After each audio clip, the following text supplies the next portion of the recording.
partition now. Later cells are often produced earlier during the day when there is little need to heat the nest. This gives the bees the luxury to sort the sawdust and build a partition of only large pieces.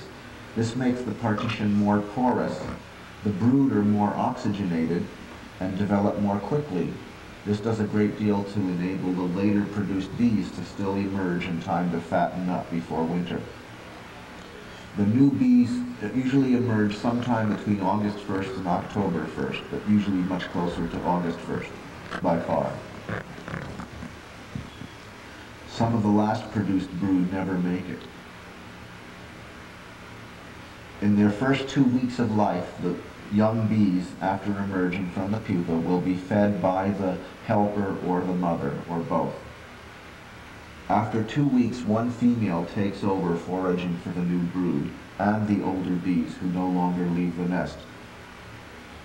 The young female is nepotistic, though, and will share food only with her sisters, to whom she is more closely related than her brothers, with whom she is reluctant to share food.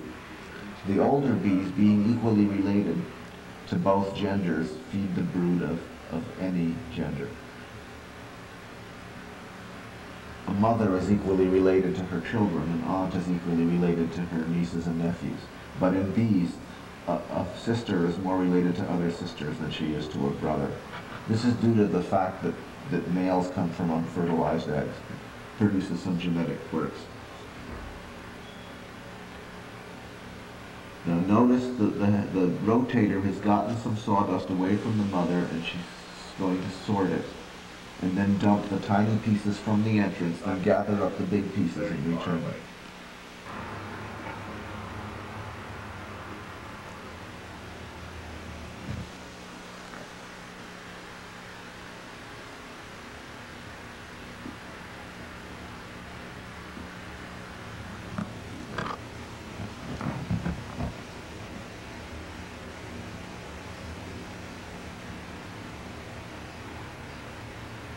You can see the partition developing. She's placing the material right against the glass now. It was almost 3 o'clock when that egg was laid. Early eggs are laid about 5:30 to 6:30 in the evening. These later season eggs are laid at between 2 and 3 in the afternoon. This was on the 6th of July, incidentally.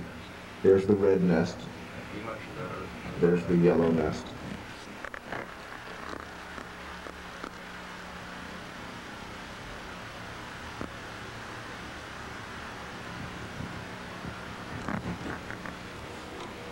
This was the 4th of July weekend. There was a tornado in Portland this time, and the bees were caught flying in the field when the wind hit here. And they coped by clinging to plants and then flying for a few minutes whenever there was a lull in the wind, and eventually made it back to the nest before the storm hit hard. Though these bees have been known to spend a thunderstorm clinging to a flower.